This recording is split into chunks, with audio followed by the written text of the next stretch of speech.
அனைவருக்கும் மீண்டும் ஒரு முறை என் காலை வணக்கத்தினை தெரிவித்துக் கொள்கிறேன். குமுதவல்லி நாச்சியார் கடைசியா பேசினாங்க எல்கேஜில இருந்து. அவங்க பேசினதுக்கு அப்புறம் என்னைய பேச விட்டுருக்காங்க. அது ஒரு பெரிய இக்கட்டான சூழ்நிலையில என்னை தள்ளி விட்டுருக்கீங்க. மிக சிறப்பாக உரையாற்றிய அந்த மழலை செல்வத்திற்கு மீண்டும் ஒரு முறை இருகரம் எல்லாம் கைத்தட்டி அப்ரிஷியேட் பண்ணுவோம். ரைட். நான் வரவேற்புரை நிகழ்த்திய பொழுது ஒரு பாதி அரங்கம் நிறைந்திருந்தது பெற்றோர்களால். வெளியே கொஞ்சம் கொஞ்சமா உட்கார ஆரம்பிச்சிருந்தாங்க. தற்பொழுது நான் வெளியே போய் பார்த்துட்டு வரும்பொழுது உள்ளரங்கம் முழுவதும் நிறைந்து, வெளியில இருக்கிற அந்த பந்தலும் முழுவதுமாக நிறைந்து, அனைத்து பெற்றோர்களும் முன்னாள் மாணவர்களும் எங்களுடைய மாணவ செல்வங்களும் அனைவரும் நீங்க எல்லாம் திரண்டு வந்திருக்கிறத பார்க்கும் பொழுது மிகுந்த மகிழ்ச்சியை தருகிறது. உங்கள் அனைவரையும், இங்கு வருகை தந்திருக்கிற என் தந்தையையும் சிறப்பு விருந்தினர்களையும் அனைவரையும் மீண்டும் ஒரு முறை வருக வருக என்று வரவேற்கிறேன். இந்த அன்னையரிகா நர்சரி அண்ட் பிரைமரி பள்ளி ஆரம்பித்து இது 9வது ஆண்டு விழா. துவக்கப்பள்ளியும் மேல்நிலை பள்ளியும் ஆரம்பித்து இது 33வது ஆண்டு விழா. அன்னையரிகா நர்சரி பிரைமரி பள்ளி ஆரம்பிக்கும் பொழுது ஒரே ஒரு ஃப்ரேஸ்ல இருந்து இன்ஸ்பிரேஷன் எடுத்தோம். ஒரே ஒரு கோட்ல இருந்து இன்ஸ்பிரேஷன். அது என்ன கோட்னு பல முறை நான் சொல்லியிருக்கேன். புதிதாக வந்திருக்கின்ற பேரண்ட்ஸுக்காக மீண்டும் ஒரு முறை சொல்றேன். Be where you are, use what you can, do what you can do with it. அதனால உன் இடத்துல பி வேர் யூ ஆர், எங்க இருக்கீங்களோ அந்த இடத்துல இருந்து யூஸ் வாட் யூ ஹேவ், உன் இடத்துல இருப்பதை வைத்து டூ வாட் யூ கேன், உன்னால் முடிந்த சிறந்த விஷயங்களை செய். அப்படி ஆரம்பிக்கப்பட்ட பள்ளி தான் இந்த அன்னையரிகா நர்சரி அண்ட் பிரைமரி பள்ளி. அதே போல இந்த 9 ஆண்டுகளிலே நல்ல முறையிலே வளர்ந்து வருகிறது. அதற்கு முழு முதல் காரணமாக திகழ்ந்து கொண்டிருப்பது நம்மளுடைய தாளாளர் தந்தை அவர்கள். இன்னைக்கு ஒரு ஃப்ரேஸோட நான் என்னுடைய உரையை ஆரம்பிக்க ஆசைப்படுகிறேன். அந்த ஃப்ரேஸ் என்னன்னா, control the controllables. Control the controllables. திருப்பி சொல்லுங்க, control the controllables. Very good. கண்ட்ரோல்னா நமக்கு தெரியுமா என்னன்னு? தமிழ்ல சொல்லணும்னா கட்டுப்பாடுன்னு சொல்லுவோம். சரியா? ஃபார் அன் எக்ஸாம்பிள், நீங்க டெய்லி கண்ட்ரோல் பண்ற ஒரு விஷயத்த சொல்றேன். அப்பா அம்மாவுடைய செல்போன்ல வால்யூம் கண்ட்ரோல் பண்ணுவீங்க தானே? ஒரு வீடியோ பாக்குறீங்க, வால்யூம் எப்படி கண்ட்ரோல் பண்ணுவீங்க? ஒன்னு இருக்கிற வால்யூமை இன்க்ரீஸ் பண்ணுவீங்க, ஏத்துவீங்க, இல்ல குறைப்பீங்க. இதுதான் கண்ட்ரோல். ஒரு எக்ஸாம்பிள் உங்களுக்கு புரியறதுக்காக சொல்றேன். சோ கட்டுப்பாடு என்பது என்னன்னா, நல்ல விஷயங்களை இன்க்ரீஸ் அதிகரிப்பதும், நல்ல இல்லாத விஷயங்களை, கெட்ட விஷயங்களை டிக்ரீஸ் குறைப்பதும் தான் கண்ட்ரோல். சோ இன்னைக்கு நம்ம என்ன ஃப்ரேஸ் நம்ம ஆரம்பிக்கிறோம்? Control the controllables. நம்ம வாழ்க்கையில மகிழ்ச்சியாக இருக்கணும். இங்க வந்திருக்கிற சீஃப் கெஸ்ட், ஸ்பெஷல் கெஸ்ட் தந்தை அவர்கள் எல்லாம் லைஃப்ல நிறைய வெற்றிகளை சந்தித்து நிறைய சாதனைகள் புரிந்த மக்கள். அவர்களை போல நீங்களும் வெற்றியாளர்களாக இருக்க வேண்டும் என்றால், வாழ்க்கையில சந்தோஷமாக இருக்க வேண்டும் என்றால் இந்த ஒரு ஃப்ரேஸ் போதும். Control the controllables. சரி சார், கட்டுப்படுத்த முடிந்தவை கட்டுப்படுத்த வேண்டும். அதற்கு எது கட்டுப்படுத்த முடிந்தவைன்னு தெரியணும், எதெல்லாம் கட்டுப்படுத்த முடியாதுங்கிறது நம்ம தெரிஞ்சுக்கணும். முதலாவதாக எதையெல்லாம் கட்டுப்படுத்த முடியாது என்பதனை உங்களிடத்துல சொல்ல ஆசைப்படுறேன். நம்பர் 1, உங்களுடைய பெற்றோர் யார் என்பதை தீர்மானிக்க முடியுமா? நம்மளால முடியாது. எந்த நாட்டில், எந்த ஊர்ல, எந்த மாவட்டத்தில் பிறக்கிறோங்கிறத தீர்மானிக்க முடியுமா? முடியாது.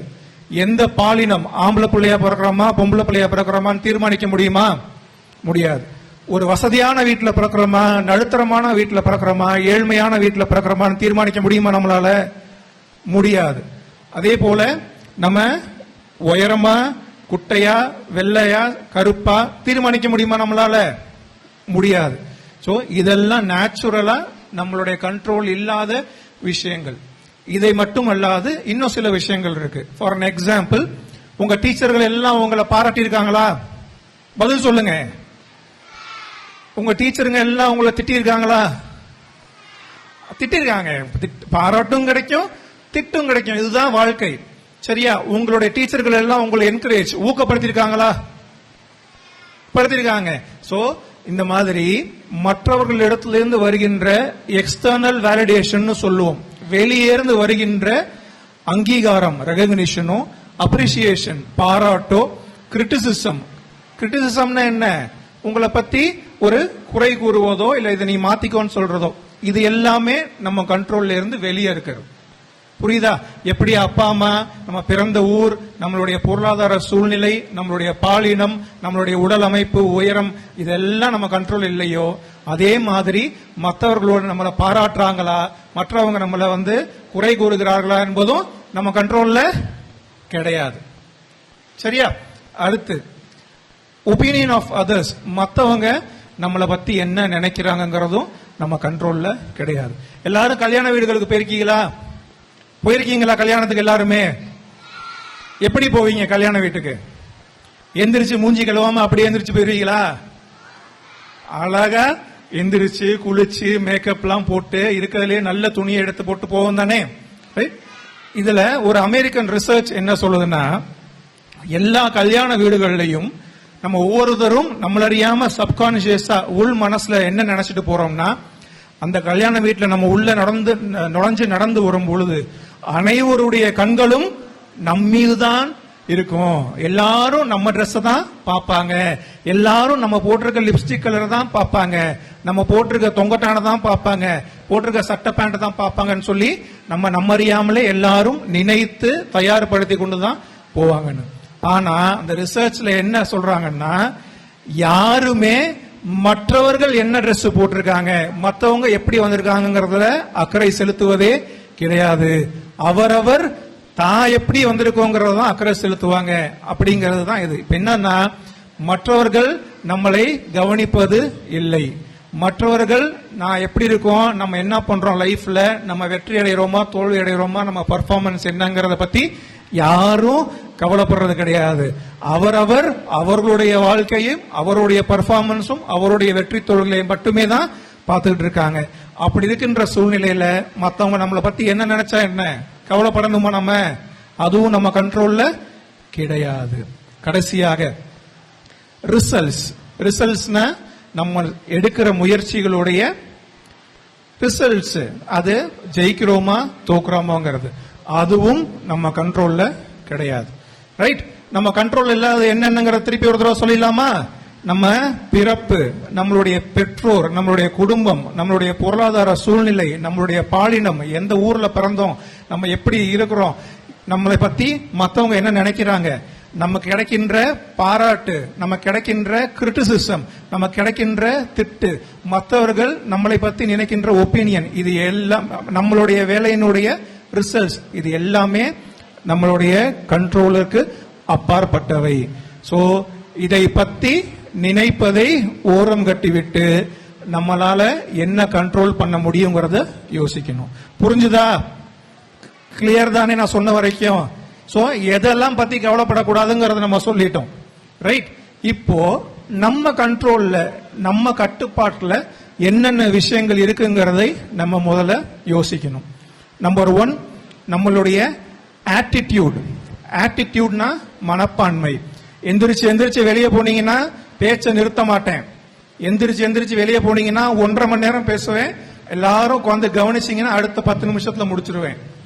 வாதியாரா இருக்கிறவங்களுக்கு ஒரு கெட்ட பழக்கம் உண்டு, கவனிக்கலன்னா பேசிக்கிட்டே இருப்போம், கவனிச்சீங்கன்னா கூடிய விரைவில் முடிச்சிருவேன். ரைட்? எல்லாரும் கவனிங்க தயவு செய்து. ஓகே, நம்மளால கண்ட்ரோல் பண்ண முடிஞ்ச விஷயங்கள்ல number 1, it is our attitude. ஆட்டிடியூட்னா மனப்பான்மை. ஒரு விஷயத்தை நம்ம எப்படி பார்க்கிறோங்கிறது தான் ஆட்டிடியூட். ஆட்டிடியூட்லயே பெஸ்ட் ஆட்டிடியூட் இஸ் கிராட்டிடியூட்னு சொல்லுவாங்க. கிராட்டிடியூட்னா நன்றி. இப்ப நம்மளால கண்ட்ரோல் பண்ண முடியாத விஷயங்கள், அதை பத்தி யோசிக்க கூடாதுன்னு சொன்ன விஷயங்கள்லயே நம்ம கிராட்டிடியூடா இருக்கலாம். நமக்கு கிடைச்ச அப்பா அம்மாவை பத்தி நன்றியா இருக்கணும். எத்தனை குழந்தைகளுக்கு தாயும் தந்தையும் இல்லாமல் இருக்காங்கிறது நீங்க போய் பார்த்தா தெரியும். இப்படி ஒரு அப்பா அம்மா கிடைத்ததற்கு நன்றியோடு இருப்பது ஒரு நல்ல மனப்பான்மை. இப்படி ஒரு வீட்டிலே உங்க ஸ்கூல் ஃபீஸ் கட்டி ஒரு பிரைவேட் ஸ்கூல்ல படிக்க வச்சு ஆனுவல் டேக்கு செலவு பண்ற அப்பா அம்மாக்கள் கிடைத்த பொருளாதாரம் இருக்கின்ற வீட்டிலே நீங்கள் இருக்கிறீர்கள் என்பது அதற்கு நன்றியோடு இருக்க வேண்டும். நீங்க நல்ல கைகால்களோடு எந்த ஒரு ஊனமும் இல்லாமல் நல்ல மூளையோடு நல்ல மூளைத்திறனோடு இருக்கிறீங்க. நாங்க ஃபாதர் I35 ஒரு ஸ்பெஷல் நீட்ஸ் சில்ட்ரன் ப்ரோக்ராம் நடத்துறாங்க. ஆட்டிசம், செரிப்ரல் பால்சின்னு சொல்லி குழந்தைகளால நிக்க முடியாத, பேச முடியாத, நடக்க முடியாத எத்தனையோ நூற்றுக்கணக்கான குழந்தைகளை வருடந்தோறும் பார்க்கிறோம். அப்படிலாம் குழந்தைகள் இருக்கும் பொழுது கடவுள் நம்மளுக்கு நல்ல மூளை, நல்ல கண்கள், பேசுகின்றதற்கு நல்ல திறன், கேட்பதற்கு காது, கைகால நல்ல ஸ்ட்ராங்கான கைகால் கொடுத்திருக்காருங்கிறதுக்கு கிராட்டிடியூடோட இருக்கணும். ஸோ இதெல்லாம் தான் attitude of gratitude. Number 1 control பண்ண வேண்டியது. Number 2, you can control your time. உங்களுடைய நேரத்தை உங்களால கட்டுப்படுத்த முடியுமா? முடியாதா? உங்க டைம் முடியாதா? ஏன் முடியாது? முடியும். நம்மளோட நேரத்தை நம்ம தான் கண்ட்ரோல் பண்ணணும். ஸ்கூலுக்கு காலையில 7 மணிக்கு பஸ்ல ஏறுற, வீட்டுக்கு திருப்பி 5 மணிக்கு போறீங்க. சோ 5 மணில இருந்து அதுக்கு அடுத்த நாள் காலைல 7 மணி வரைக்கும் யார் கண்ட்ரோல்ல டைம் இருக்கு? உங்க கண்ட்ரோல்ல தானே டைம் இருக்கு. சோ செய்ய வேண்டிய வேலைகளை சிறப்பாக செய்வது, படிப்பதை சிறப்பாக படிப்பது, 1 மணி நேரம் விளையாடுவதுன்னு சொல்லி உங்கள் நேரத்தை நீங்க கட்டுப்படுத்தணும். Number 2. Number 3, control your effort. எஃபர்ட்னா முயற்சி. சார், நம்ம முயற்சினால வந்த வேலையோட ரிசல்ட் நம்ம கண்ட்ரோல் இல்லைன்னு சொன்னீங்க, இப்ப திருப்பி முயற்சின்னு சொல்றீங்களே சார் அப்படின்னு நீங்க கேட்கலாம் இல்லையா? ஒரு நல்ல குறள் இருக்கு, திருக்குறள். திருவள்ளுவர் சொல்லியிருக்காரு, தெய்வத்தால் ஆகாதெதினும் முயற்சிதன் மெய்வருத்த கூலி தரும். இறைவனாலே முடியாட்டி கூட உமது முயற்சியினாலே நீ வெற்றி அடையலாம். முயற்சிக்கும் விடாமுயற்சிக்கும் ஒரு பெரிய வித்தியாசம் இருக்கு. நீ உன் ரிசல்ட்ஸ் நம்ம கையில இல்ல, ஆனா முயற்சி எடுத்துக்கிட்டு திருப்பி திருப்பி திருப்பி விடாமுயற்சி எடுக்கும் பொழுது உன்னுடைய ரிசல்ட்ஸ் கடவுள் ஆசீர்வதிப்பார். You will be a successful man or a woman, right? So உன்னுடைய எஃபர்ட் முயற்சின்னு சொல்லும் பொழுது இனிஷியேட்டிவ்ங்கிற ஒரு வார்த்தை சொல்றேன். இனிஷியேட்டிவ் அப்படின்னா தமிழ்ல முன்னெடுப்புன்னு சொல்லுவோம். எத்தனை பேருக்கு முன்னெடுப்புக்கு அர்த்தம் தெரியும்? பெரியவங்க நிறைய பேர், எங்களுக்கே அர்த்தம் தெரியாது. நீங்க புரிஞ்சுக்கிற மாதிரி சொல்லணும்னா, முன்னெடுப்புனா உங்களுக்கு முன்னாடி ஒரு குழந்தை சைக்கிள்ல ஓட்டிட்டு போயிட்டு இருக்கு, சரியா? ஒரு 5 வயசு 6 வயசு குழந்தை குரங்கு அடிச்சு ஓட்டிட்டு போகுது. டக்குன்னு சைக்கிள் இருந்து கீழே விழுந்துருது. என்ன பண்ணுவீங்க? ஒரு குழந்தை சைக்கிள் ஓட்டிட்டு போயிட்டு இருக்கும்போது ரோட்ல கீழே விழுந்துருச்சு, உங்களுக்கு என்ன பண்ண தோணும்? உடனே போய் தூக்கி விடணும்னு தோணும் இல்லையா? இதை நீ செய்யணும்னு யாராவது சொல்றாங்களா உன்கிட்ட? கிடையாது. நீனாவே போய் செய்றீங்க இல்லையா? இதற்கு பெயர் தான் இனிஷியேட்டிவ், முன்னெடுப்பு. செய்ய வேண்டிய காரியத்தை யாரும் சொல்லாமல் நம்ம செய்வதுதான் இனிஷியேட்டிவ். இந்த இனிஷியேட்டிவ் உங்களுடைய படிப்புலையும் இருக்கணும், உங்க ஸ்போர்ட்ஸ்லயும் இருக்கணும், உங்க கிளாஸ் ரூம்லயும் இருக்கணும், உங்க எக்ஸ்ட்ரா கரிக்குலர் ஆக்டிவிட்டிஸ்லயும் இருக்கணும். அவ்வளோ எக்ஸ்ட்ரா கரிக்குலர் ஆக்டிவிட்டிஸ் பண்ணியிருக்கோம் இல்லையா? உங்களை அறியாமலே அது எல்லாமே நீங்க ஒவ்வொரு ப்ரோக்ராம்லயும் உங்களுடைய முன்னெடுப்பு அதிகமாக இருந்திருக்கிறது. ஒவ்வொரு ப்ரோக்ராம்லயும் உங்களுடைய ஆசிரியர் பெருமக்களுடைய முன்னெடுப்பு அதிகமாக இருந்திருக்கிறது. இதை நம்ம கண்ட்ரோல் பண்ண முடியும். சோ எல்லா விஷயங்களையும் இனிஷியேட்டிவ் எடுக்கணும். ஒரு டீச்சர் ஒரு ஒர்க் கொடுக்கறாங்க, யாரு செய்ய ரெடின்னு சொன்னாங்கன்னா யோசிக்காம கையை தூக்கிடணும். அது எவ்வளவு கஷ்டம், எப்படி செய்ய போறோங்கிறதுலாம் அப்புறம். ஆனா இனிஷியேட்டிவ் எடுத்து அந்த காரியத்தை செய்ய வேண்டும். சரியா? அடுத்து இன்னொரு கண்ட்ரோல் பண்ண வேண்டிய விஷயம் அவர் பிரசன்டேஷன். பிரசன்டேஷன் என்ன கண்ணு? நம்மளை எப்படி காமிக்கிறோங்கிறது தான் பிரசன்டேஷன். ஏன் நீங்க எல்லாரும் டக்கின் பண்ணணும், அழகா ஐடி கார்டு போடணும், ஷூஸ் அண்ட் சாக்ஸ் போடணும், பெல்ட் போடணும், முடி ஒழுங்கா வச்சுக்கிறோம்னு சொல்றோம்? Because your presentation is important. உங்களை பத்தி ஒரு ஸ்ட்ரேஞ்சர், உங்களை பத்தி தெரியாத ஒரு ஆள் உங்களை பார்க்கும் பொழுது உங்களுடைய முதல் இம்ப்ரெஷன், நீங்க யாரு, எப்படிப்பட்ட ஆளுங்கிறது எதிலேருந்து கத்துக்க போறாங்க? From the way you look. நீ எப்படி இருக்க பாக்குறதுங்கிறத வச்சுதான் உன்னை பத்தின இம்ப்ரெஷனே இருக்க போகுது. இது உங்களுக்கு மட்டும் இல்ல, எங்க எல்லாருக்கும் தான் சொல்றேன். அதனால முடிந்த அளவிற்கு நீட்டா, முடிந்த அளவிற்கு பிரசன்டபிளா நீ இருக்கணும். லுக்ஸ் மட்டும் கிடையாது பிரசன்டேஷன். ஹவ் யூ டாக், எப்படி பேசுற, சாஃப்டா பேசுறியா, நல்ல வார்த்தைகளை பயன்படுத்துறியா, கெட்ட வார்த்தைகள் பேசாம இருக்கீங்களா, யாரையும் புண்படுத்தாம இருக்கீங்களா, இந்த மாதிரி உங்களை நீங்களே ஒரு கனிவான கைண்ட் அண்ட் கம்பேஷனேட் குழந்தைகளாக, பெற்றோர்களாக, ஆசிரியர்களாக நம்மை நாமளே மாற்றுவது நம்மளால முடியும் தானே? It is in our control. So நம்ம பிரசன்டேஷனும் நம்மளுடைய கண்ட்ரோல்ல தான் இருக்கு. அடுத்து நான் ஏற்கனவே சொன்னேன், மற்றவங்க ஒப்பீனியன் பத்தி கவலைப்படக்கூடாது, மற்றவங்க பாராட்ட பத்தியோ கிரிட்டிசிசம் பத்தியோ நம்ம கண்ட்ரோல் இல்லை அப்படின்ட்டு.